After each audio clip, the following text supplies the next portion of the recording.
Hi, my name's David Zimmel. I'm the host of Shades of Havana. I'm really thrilled to be back. We had a 2-year hiatus due to COVID, and this is the first of many shoots we have planned coming up. So really excited. I'm at Joe's Cigar Lounge, Spring Lake on Route 71. I have my guest here, which I'll let introduce in 1 second. I am smoking a cigar called the Oscar, which Joe just introduced me to, and I must say it's a really, really great smoke. It's a Maduro and very smooth. I'll be leaving with a box today, if you have that, Joe. So let me go around and have my guests introduce themselves. Hello, my name is Jerry Sweeney, and I'm smoking an Arturo Fuente Rosado, which is my go-to cigar, and I have had one of those Oscars, which are excellent, which Joe as well has introduced me to. And I like to accompany it with a nice Macallan 12-year-old Scotch. Thank you. My name is Steve Hook. I am first time ever on the big program. I got a phone call saying you want to drink bourbon and smoke a cigar, and I said, "Damn right." So I am with Right Hook Podcast. I'm also with No Filter Comedy, and it's good to be here. I'm smoking a Leaf by Oscar, which you turned me on to, and I must say I really enjoy it. It's a Maduro, and it goes well with the Jefferson Bourbon, or probably a Macallan 12. We'll check that later. Anyway, it's a pleasure to be here. I'm Joe Scaffidi. I own Joe Cigars. I was smoking a Leaf by Oscar, but everybody else is, so I decided to switch up and go back to my my go-to, which is a 64 Padron Exclusivo. I pair my stuff usually with Diet Coke. I'm good. Well, I have water, so don't feel it. Yeah, I'm good. Thanks, everybody, for coming down to my shop. Yeah, so it's funny because I normally, my go-to cigar normally is a Tatawahi, but I must say that this is really a very nice cigar. So, Joe, I guess the first question I have is, we're coming off, as I said earlier, a 2-year hiatus for COVID. What was your business like over the last 2 years, going back to like when COVID first came out? When COVID first came out, it was like a shock to everybody because they didn't know how to classify a cigar shop. So I didn't know if I was classified as a restaurant, as a retail shop. I didn't know what my hours had to be. Like I didn't know if I was, obeying the law, breaking the law. And what happened was they had an open house in Spring Lake Heights, but it was virtual. Everything was Zoomed.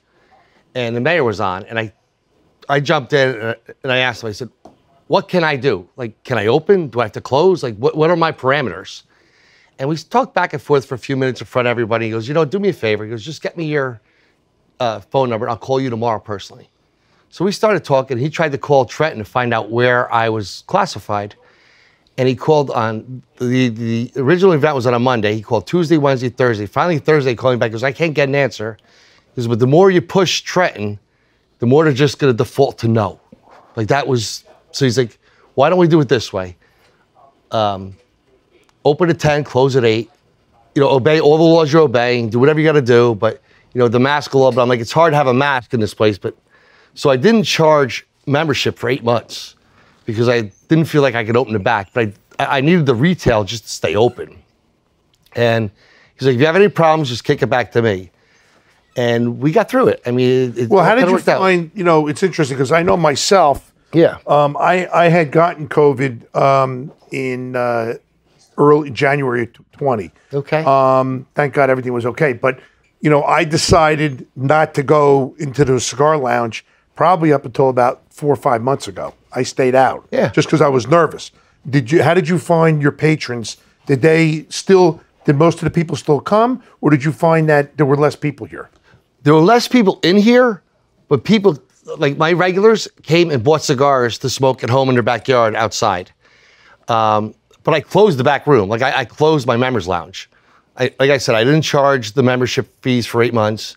I basically locked down the lounge, and I just basically operated as a retail shop. And so overall, did you find that your business was able to maintain itself because people were still buying cigars and taking them home, or did you find a drop off in business? It wasn't as big a drop off as I thought I was going to have. Good. Like I thought, because my whole business model is written around my lounge. Like it's all written around my membership. And when I couldn't do that, all of a sudden, all the alarm lights go off. But my guys, they would text me, listen, I don't want to come in because I'm nervous about COVID, this, and this. but I need this, this, this, and this. Here's my credit card. And it was kind of like they'd pull up. It was like a roadside service. I'd run out with a bag. I'd drop it in the car. They'd drive away. And everything kind of worked out. Yeah, no, it's interesting because you know, it's crazy. Obviously you can't wear a mask in a cigar line. You can't do both, right? But you know, I know myself. You know, I just was really nervous because you know who knew? Okay, but I'm finding so now. You know, let's say post-COVID. Yeah. Are you finding that you're back to normal? Business now? as usual. Yeah, it's been great. Yeah. So like people anxious to get back out. Hell yeah. Yeah, people anxious. I have. My max membership is 58 members, and I have 58, and I've had them for years. And these guys were not letting this place go. It was one of those things where they didn't need cigars. They were buying cigars to make sure that I was able to pay all my bills and my rent and everything else.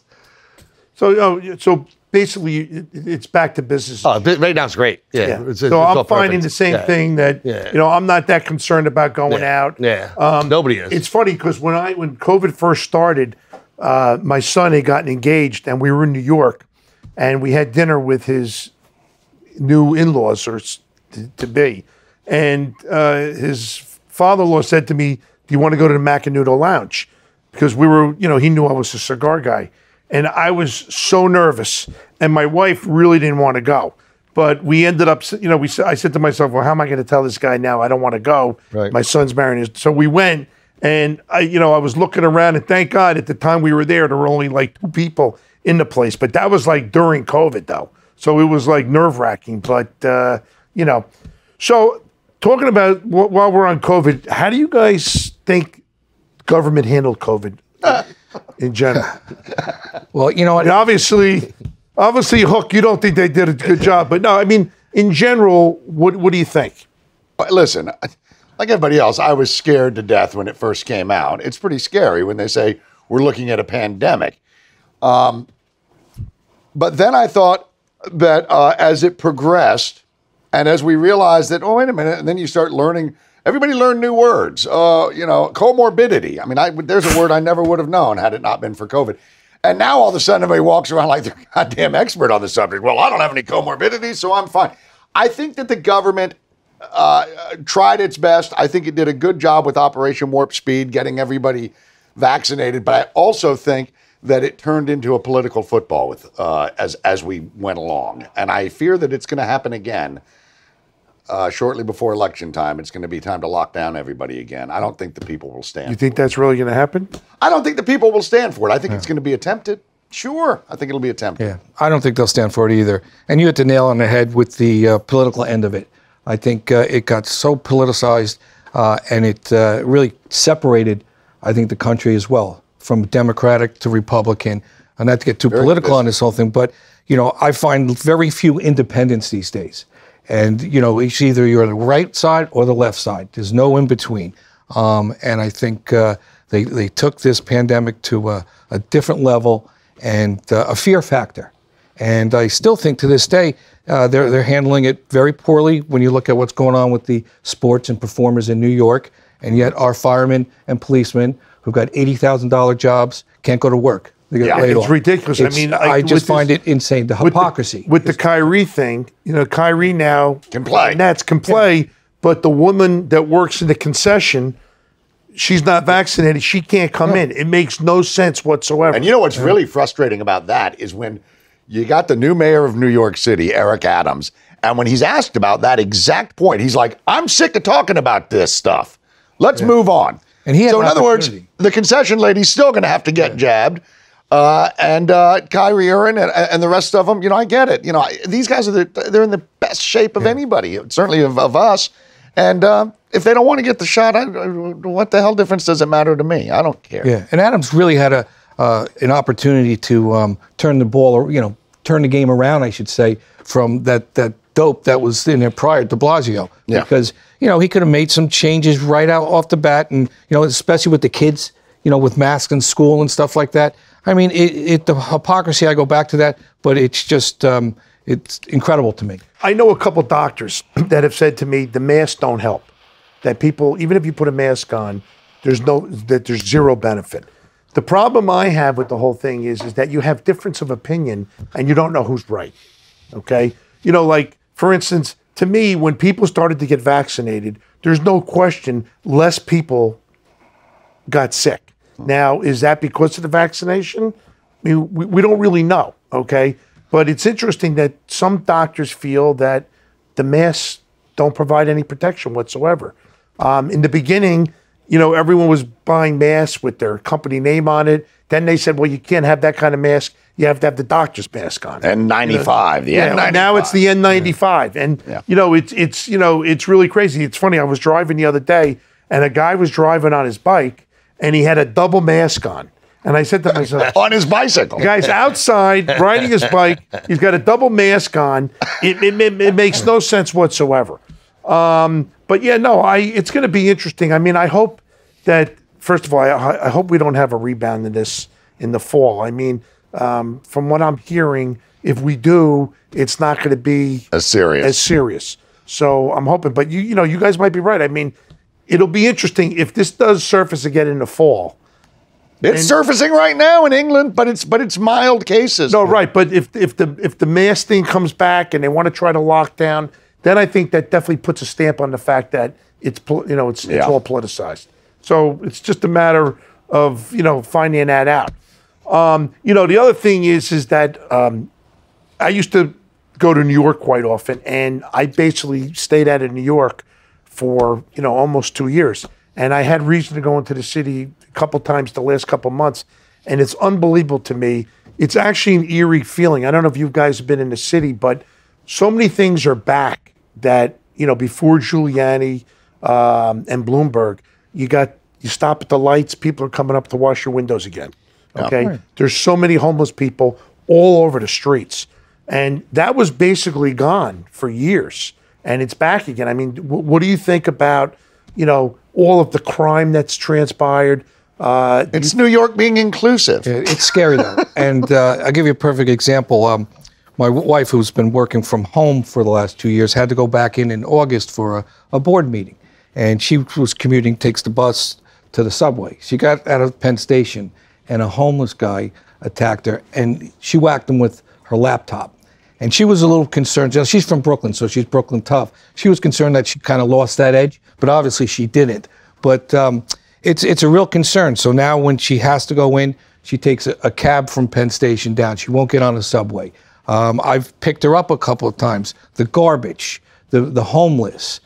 There you see people with needles. It's disgusting, to be quite honest with you. It's really unbelievable how bad it's gotten. And I started in New York working in '83, so that was when it was in a bad shape, and I saw how it transformed into a really clean, healthy, safe city, and it's really gone back. The thing I don't understand though is when Adams was elected mayor, his big thing was that he was a ex-policeman, and he was going to really step up the police force, add many more cops. And to me, so far, I don't think he's done that. I mean, every night you watch the news, all you see is someone walks into a McDonald's and an innocent guy standing there, and some guy goes up to him and punches him, takes his wallet. I actually just saw something last night where a guy was, in a convenience store. Some guy came in, punched him, took his phone, took his wallet. It's really out of control. And it's not just New York. I mean, this is happening in Chicago. It's happening in Seattle. It's happening in San Francisco. It's happening in LA. It's frustrating because you mentioned New York, and we all remember New York, 42nd Street hookers and sex, XXX peep shows and all that crap. Giuliani cleaned all that, the Dinkins Turned it to Disney. He turned it all to Disney. And it was clean and it was great. And then he made the tragic mistake of hooking his wagon to Donald Trump. And now anything that he did must be the exact opposite.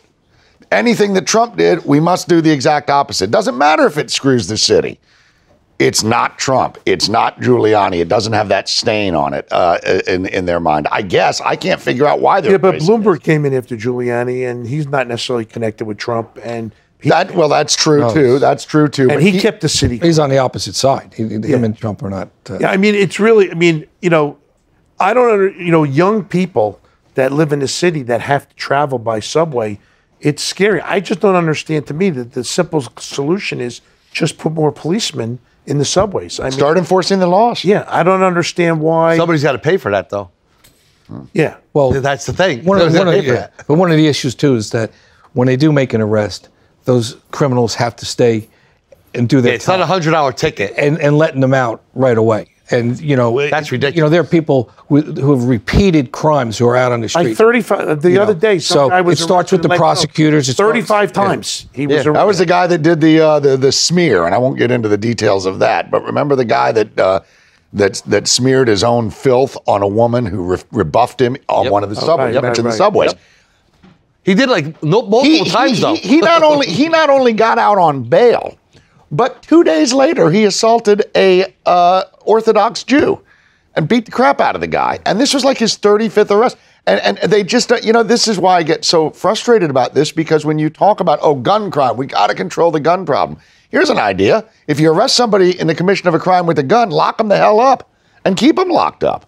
Yeah, for some reason that's not happening. But look, I hope that the Mayor Adams does institute more policemen and because the city is it's just a different place. It's really amazing that the whole feel walking down the street is much different than I'm only going back a couple of years. I'm not going back. When you bring up 42nd Street, I remember those days. Oh, yeah. That's all cleaned up, but just the whole general feel of walking around the city is. I wonder if that'll ever come back, though, because one thing that happened during COVID that I think that we can all agree on, and I don't think it had anything to do with politics, people found out a new way to work. They said, geez Louise, I can Skype this in, or I can Zoom this in. I don't have to Why go. pay $100 a foot for this? Yeah, office space? why am I in this office space? And then all of a sudden, some of these office buildings are like at less than 40% I feel bad for those capacity. landlords. Well, They're still building them. so They're still building them. I know. I'm in commercial real estate, so I have somewhat of an Insight. insight. Well, insight You have a or different look than us. a feeling. And to me, there's definitely going to be a hybrid going forward. Yeah. Like one of my oldest son works for a big company in Manhattan. He's on 52nd and 6th Avenue. And their requirement is he only has to come in 2 days a week. Okay. So I think that for the bigger companies anyway, most people are not going to have to come in 5 days a week. Actually, my daughter-in-law works for a company called Pinterest. And they actually said there's no requirement to come back to work. You can work remotely.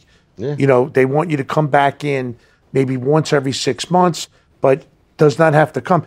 The interesting thing about that is that a lot of the companies, and this is interesting, that, they still remained profitable or more profitable with people working remotely, which I find unusual, okay?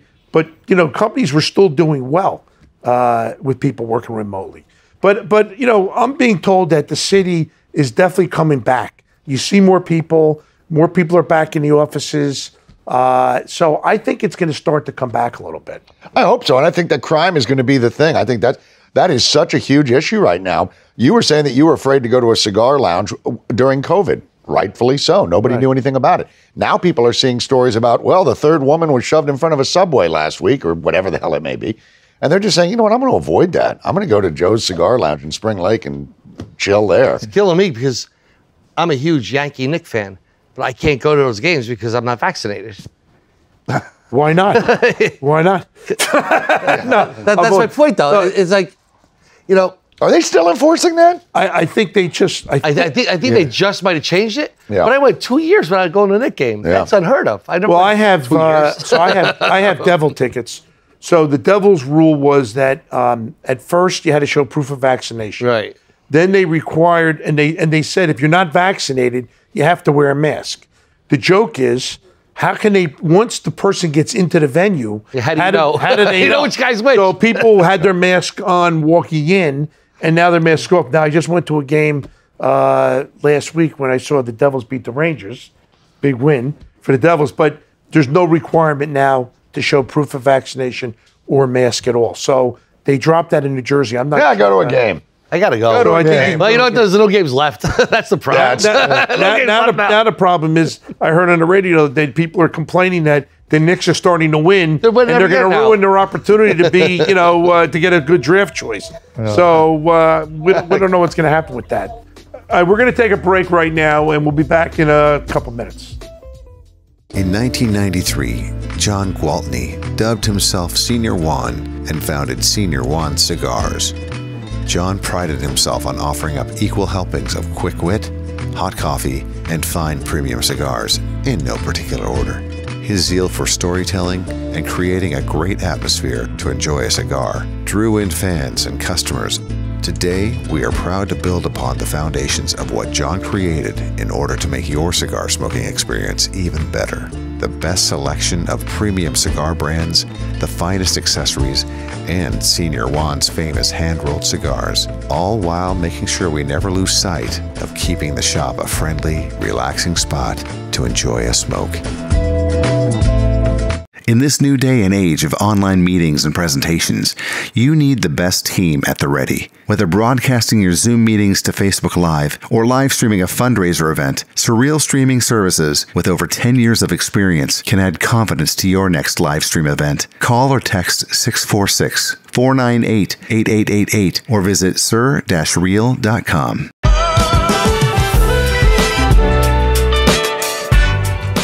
MRD Productions is a full-service digital media company dedicated to creating and producing content with purpose. If you or your company are looking to create a video or commercial that pops, produce a show or podcast of your own, call 718-216-6403 or email info@mrdproductionsllc.com. Welcome back to Shades of Havana. As I said earlier, it is so great to be back after a 2-year hiatus because of COVID. I'm here with Steve, Jerry, and Right Hook here. So And Joe, don't forget Joe. I said Joe. I said Joe first. Joe, didn't I say Joe? Steve. You said Did I say Steve? Joe, Steve, and Jerry. There we Okay, go. We got that right. So what do you think about two big things now, food prices and gas prices? Okay. So the food prices, I'm a big steak guy, and I was out to dinner the other night. Steak was $78. What kind? The ribeye. That's a good steak. That's Good, good. good cut. I like a little fat. It adds a too. little taste to it. Me too. Okay, that's why I got this. But what do you think about the food prices and the gas prices now? Well, they go hand in hand, don't they? Yeah. I mean, it's simple as can be. I mean, we've got this issue with, ships that are out there still in the harbor, the whole supply chain issues, and That's Putin's fault. well, everything's you know what? No not longer his, it's Trump's. Trump's, so no longer Trump's one or the fault. other. Oh, yes, it is. We can blame Putin. Actually, the reason Putin's in trouble is because Trump, Yeah, put him of there, course. right? Yeah. But no, we. It was Trump's friend. Yeah. They go hand in hand, and I think if you really attack it from the oil standpoint, and we get back to oil independence, which we were under Trump, 100%. then we would start seeing some of these food prices, some of this inflation go down. And you know what? We may not even have some of the issues we have, like in Ukraine. Well, the amazing, it dawned on me the other day. I went in to get gas, and the gas price was like $5.10. Yeah. And Is this in New York? no, this is in Jersey. Okay. Jersey. And I said to myself, for the average working person, okay, that has to pay that much of a difference in gas, in many cases, that's the difference of whether maybe they can put food on the table. Yeah, and It's really unbelievable what effect it has. well, I'll tell you to that very point, and as Jerry rightly points out, of course everything costs more. Geez, you got to get the steaks. Your ribeyes got to get to the store. They get to the store on a truck. That's going to be passed along.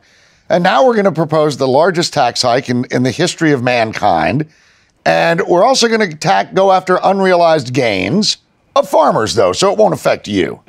I mean, of course it'll affect us. Of course it'll affect us. You have to be out of your mind to think it won't affect us. Actually, the timing of this whole taxing is incredibly terrible because we are in stagflation right now. And after stagflation, we're going into recession. Wait, hold on a second. For a neophyte like me, what's stagflation? Okay, stagflation is when your gross national product is low and the prices of goods are high. So your economy is stagnant and you have inflation. And what happens is they talk about soft landings. There's really no such thing as a soft landing. As the Fed is trying to raise rates now, they raised 1/4 of a point. They're going to raise, I think, another 8 or 9 times. What they probably should have done, what most experts on Wall Street said, is they should have just done a major jump right away or started raising rates earlier to prevent some of this. I mean, one big jump rather than incremental change? Yes. Well, a percentage point, another percentage point, instead of as opposed to a quarter here. Yeah, a quarter. And, and then you turn it to... Wouldn't that have more of a negative effect on, like, the stock market if that happened? Short term, maybe, but it would bounce back. Not necessarily, because, the way they look at it, too, is that you're doing something to correct things. You're doing it in an aggressive manner, So it goes both ways, but either way, it's got to get there. But the problem is that you're going to start, goods are costing more in every household. All right. Gasoline, as we already talked about. Mm-hmm. Earnings are not keeping up with inflation. People are not making, the same amount of money, or I should say, to keep up with the cost of living. Now, more people are living paycheck to paycheck now than they were 2 years ago. That is an absolute fact. Correctly. And these prices, too, you see, they're not changing on a monthly basis. They're changing on a daily basis. The only reason I know that is because I bartend now a few nights a week, and I see the price changes from the owner, what she tells me. And, and we can't just change our menu and then change it every week, because the poultry, meat, and fish are going up on a daily basis. It's changing, and it's very difficult for a restaurant owner to keep up with it. And you don't want to turn away customers either, because they're used to a certain price model. $25 for whatever, or $38 for this steak. Now it's going. Yeah, so it's interesting. There was something on TV the other day about people coming back to the city to work, and going out to lunch, and like the average price of a salad in New York is $18. Good God. $18 for. Let me ask you: a salad is a little lettuce. Well, whatever. In other words, for someone that wants to go out and eat a salad. And I'm kidding. Now the question is, there's nothing to it. If you made a salad at home and you brought it to work, I wonder how much actual savings there is. Probably there's definitely a significant amount. Huge. But these increases in the supermarket are out of control. I mean, it's in many cases double. Yeah. If you can find the product. If you can find the product. And I'll tell you, the thing that's so, I think, unnerving to the great unwashed, the people that have to eat, is that as they see this incremental price increase, and then they go fill their tank up, and then they realize that what we're doing to combat this is the exact opposite of what we should be doing. And in other words, right now we should be drilling every damn where. We should be saying, okay, open the fracking up, whatever. If for no other reason, to appease the climate religion, say it'll be temporary.